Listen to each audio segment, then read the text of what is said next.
beloved, Boss Mike Cervera.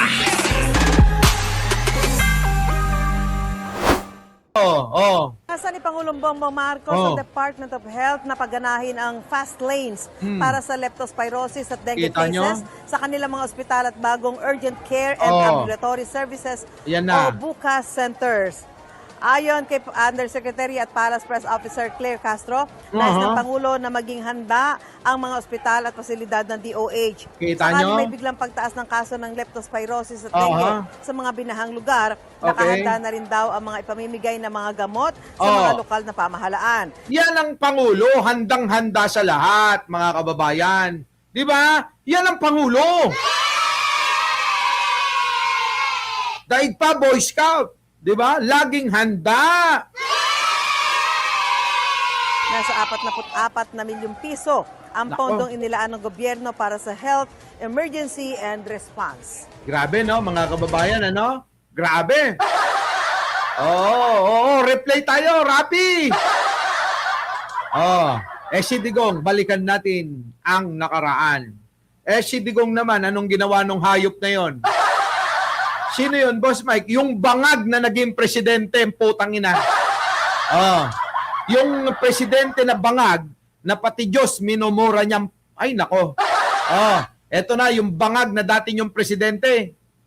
Inspection kanina ni Pangulong Rodrigo Duterte, marami ang nagtanong kahapon nasaan ang Pangulo habang binabayo ang bansa ng napakalakas na bagyo.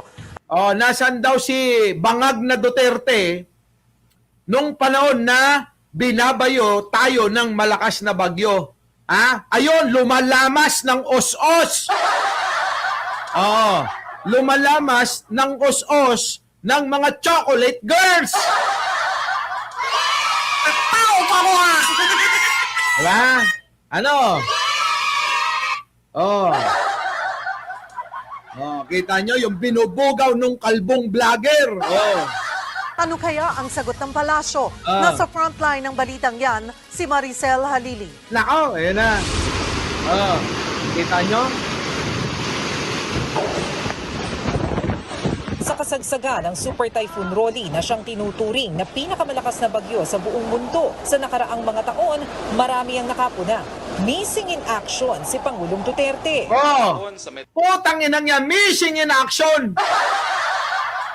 Habang tayo binabayo, bumabayo nga rin. Slap chick.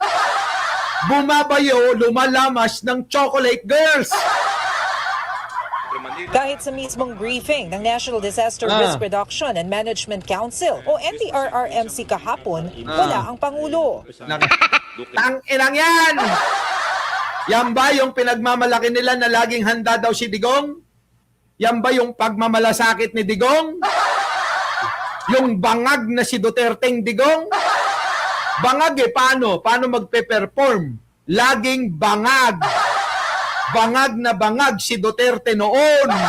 Kaya sa mga ganitong mga kalamidad, kahit na sobra-sobra yung hagupit sa atin, hindi nyo siya makikita. Paano hindi magiging missing in action? Bangag nga ni. Agad nagpaliwanag si Presidential Spokesperson Harry Roque. Aniya. Isa pa to. Todo paliwanag. Nasaan na yung nagsasabi na nung panahon ni Digong hindi nagkakaganyan? Nung panahon ni Digong daw, yung bangag na naging presidente, si Digong, lagi daw nasa aksyon. Ngayon missing in action nga ni. Nasa Davao ang Pangulo at nakamonitor sa mga nangyayari. Pero ang isa pang tanong, bakit kahapon lang nag-briefing sa NDRRMC? Gayong malinaw naman na super typhoon ang pinaghahandaan. Kita nyo, yan ba yung handa? Mga kababayan, kahit kailan hindi naging handa yung putang inang yan. Bangag nga! Dahil inaasahan po nga natin yung landfall kahapon, no?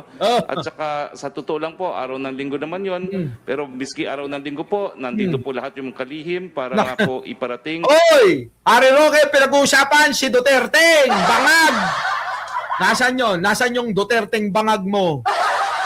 Yun ang pinag-uusapan, hindi kayo. Nasaan si Pangulong Bongbong humaharap lagi. Oh, 'di ba? Umaakto eh.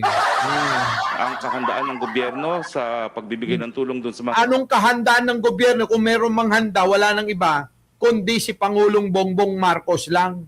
Hindi sino? Si bangag na Duterte. Oh. nasalanta. Ayon sa NDRRMC, higit 2 milyong tao ang apektado ng bagyo. Kita nyo, napakarami, 2 milyong tao ang apektado ng bagyo. Tapos si bangag na Duterte noon, nandoon lang, ha? Bumabayo rin ng chocolate girl. Yeah. Oh, sabi niya, bahala kayo dyan. Masarap itong chocolate girl na binugaw ni kalbong vlogger. Oh. Di ba? Oh. Ay, bahala kayo dyan. Oo. Masarap pala itong natikman ni Takero. Uy!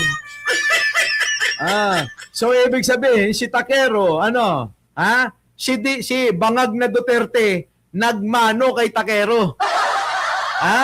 Oh, lami-lami ba? Lami-lami ang chocolate girl. Dala ni kalbong vlogger.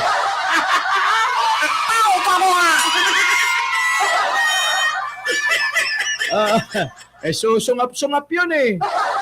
Di ba? Oh, habang high na high siya, heavy pa rin.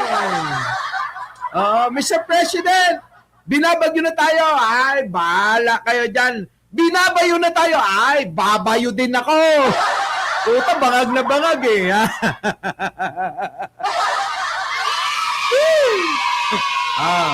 Di ba, no? Matindi si Takero. Oo. Yung mga binarurot ni Takero, second place na lang si bangag na Duterte, no? Nagmano. Nakamatinding tinamaan ng Bicol. May ilang lugar din na pahirapan ng linya ng komunikasyon gaya ng Catanduanes. Sabi ng NDRRMC, umabot na sa 10 tao ang namatay. Isa ang sugatan. Grabe, no? Ganyan ho nangyari, pero si Duterte nando doon. Bumabayo ng mga chocolate girl. Kita nyo mga kababayan ng kaibahan, ang layo, di ba? Si Duterte, ayun, bumabayo ng mga chocolate girl. Eto naman, si Pangulong Bongbong, kita nyo naman, naka-akto. Parang itong yabang-yabang ni Alan Peter Cayetano. Malulunod sa baha sa Taguig. Ayan, nakita mo? Hindi daw malulunod sa baha sa Taguig. Taas-taas nga ng baha dyan. Malulunod ka sa katotohanan. Yan Pag panay kasinungalingan, ang nakakalunod yung katotohanan. Awa ng Diyos. Yung 30, 40 years ago na mga baha na 2 months, 3 months hanggang waist, hanggang dibdib. No, lumaki ako sa Taguig po na ganyan ang nararanasan, no? Ano nangyari? Ang flood control projects po sa Taguig were ongoing. Bakit ganyan? Kaya huminto sa kakalive yan, no? Huminto si Cayetano kasi ibaba siya eh. Sabihin, Petra, bakit baha kami ngayon? Sabi mo wala nang baha. Oy, Mr. Cayetano, tulungan mo naman kami. Mr. Cayetano. Ay nako, ewan ko mga kababayan ko itong mga ito. Pare-pare sila, puro yabang lang. Then yung major po ay plinano nung martial law pa. Pero na-implemento around 2001 yung road dike. And then panahon po ng Pinoy nagawa yung road dike.